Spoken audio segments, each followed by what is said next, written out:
Bismillahirrahmanirrahim. Assalamualaikum warahmatullahi wabarakatuh. Perkenalkan, nama saya Bung Ijan Sultanuddin SMA. Saya peserta dari PKDP kelas 2 UIN Saifuddin Jufri Purwokerto.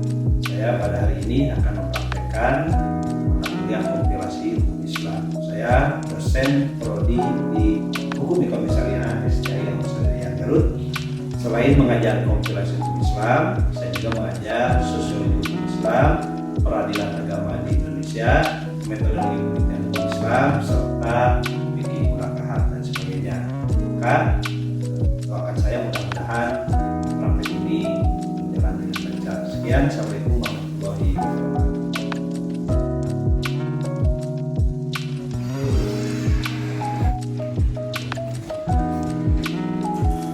Bismillahirrahmanirrahim. Assalamualaikum warahmatullahi wabarakatuh.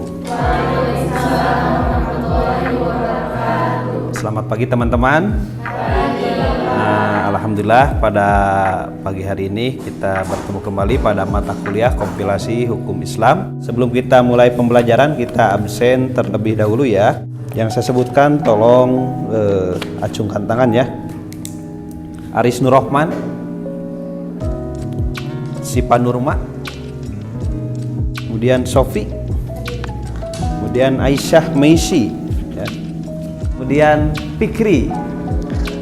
Oke, materi pada hari ini kita harus mengetahui ya di mana CPL Prodi yang kita bebankan, yaitu mampu mengelola lembaga keuangan syariah, kemudian mampu mengelola lembaga zakat infak, kemudian mampu menjalankan bisnis syariah dengan amanah, serta mampu memberikan konsultan hukum ekonomi syariah dengan baik sesuai undang-undang dan peraturan yang berlaku, kemudian mampu menganalisis persoalan-persoalan aktual, mampu memberikan solusi, kemudian terampil mengomunikasikan keputusan, terampil menganalisis putusan, dan terampil melakukan konsultasi. Nah, ini adalah salah satu CPL yang dibebankan pada mata kuliah.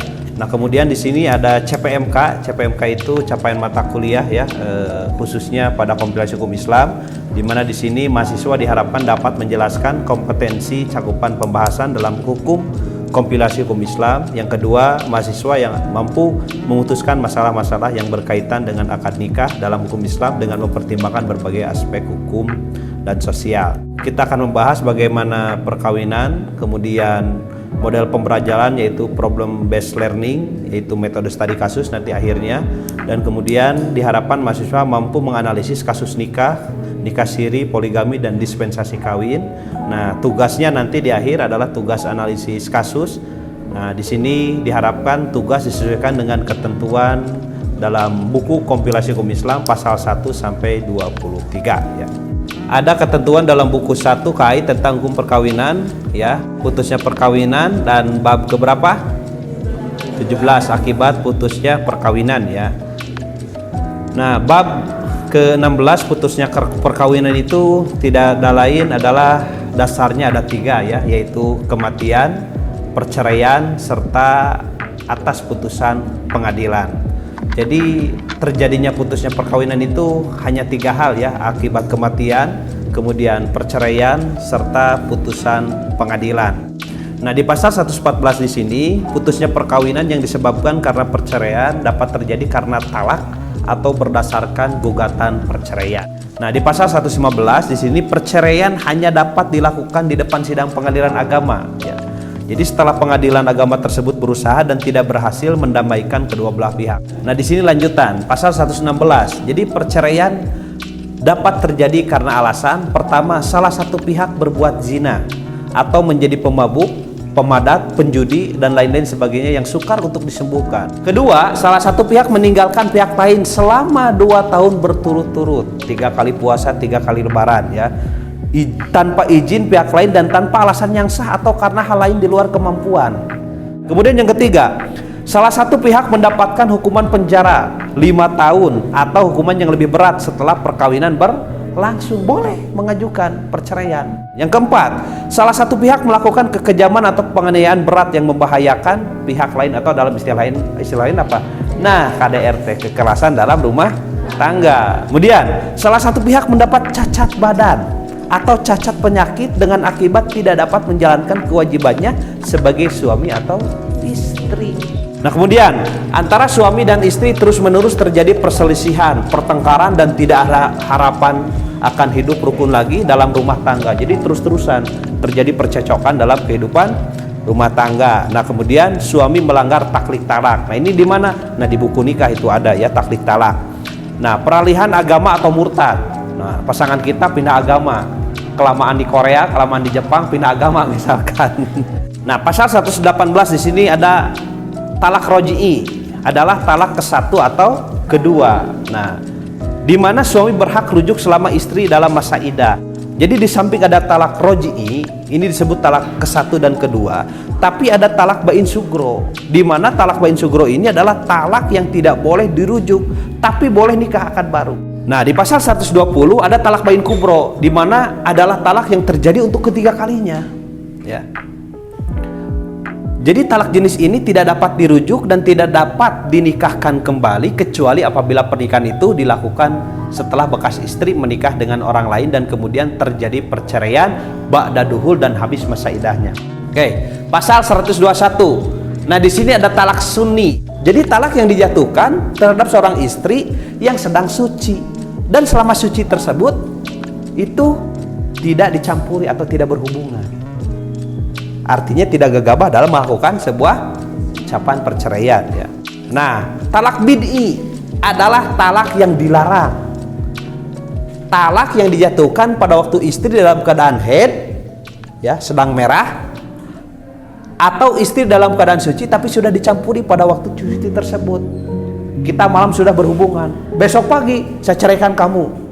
Itu nggak boleh.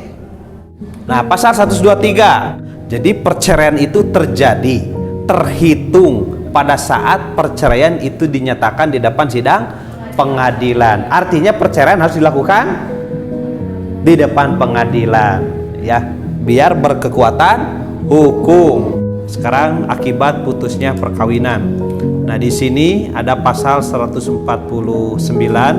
Jadi bila mana perkawinan putus karena talak, maka bekas suami wajib pertama memberikan mut'ah yang layak kepada bekas istrinya, baik berupa uang atau benda, kecuali bekas istrinya tersebut qabla duhul, belum disetubuhi, belum berhubungan. Jadi nafkah mut'ah itu didapat bagi seorang istri yang dicerai talak. Jadi mut'ah itu adalah berupa nafkah yang diberikan kepada bekas istri, baik uang atau benda ya, dengan syarat siapa yang mengajukan cerai, yaitu si suami. Kalau istri mengajukan cerai gugat, maka si istri tidak berhak menerima nafkah mut'ah. Kedua, ada nafkah maskan atau maskanah, tempat tinggal dan kiswah kepada bekas istri selama dalam masa iddah ya, kecuali bekas istri telah dijatuhi talak bain yang tadi apa? Bain kubro ya, dan nusuj, dan dalam keadaan tidak hamil. Kemudian melunasi mahar yang seluruhnya atau yang masih terhutang dan separuh apabila qabla duhul. Nah, di sini pasal 149 akibat putusnya perkawinan. Nah, yang kemudian poin D, memberikan biaya hadonah. Hadonah itu apa? Biaya kepengurusan anak. Anak yang dilahirkan oleh bekas istri itu harus diberikan pembiayaan sekurang-kurangnya sampai mencapai umur 21 tahun. Oke, nah pasal 150, bekas suami berhak melakukan rujuk atau apa? Kembali kepada bekas siapa? Istrinya yang masih dalam masa iddah. Nah, pasal 151, bekas istri selama dalam masa iddah wajib menjaga dirinya, atau dalam istilah orang Sunda apa? Dipingit, tong ka mana-mana ya. Tidak menerima pinangan dan tidak menikah dengan pria lain. Hati-hati ya.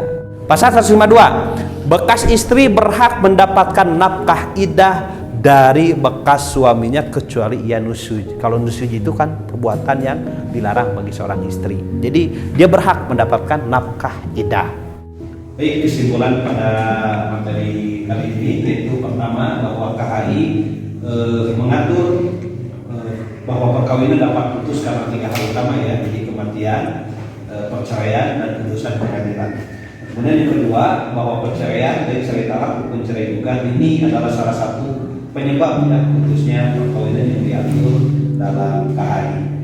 Nah, perceraian hanya dapat dilakukan di depan sidang pengadilan setelah pengadilan berupaya mendamaikan kedua belah pihak. Dan yang terakhir, putusnya perkawinan karena perceraian membawa konsekuensi hukum termasuk kewajiban istri untuk menjalani masa idah, hak asuh anak, dan pembagian harta. Materi pada hari ini saya kira dicukupkan. Nah, tugas untuk minggu depan ya di pertemuan selanjutnya, di mana di sini ada salah satu aspek yang harus dilakukan oleh kawan-kawan ya. Nah, di sini kawan-kawan harus menganalisis ya, di mana di sini model problemnya adalah based learning metode studi kasus ya. Kawan-kawan harus menganalisis kasus nikah siri, poligami, dan dispensasi kawin. Nah, tugasnya analisis kasus. Nah, saudara-saudara harus menganalisis yang terjadi.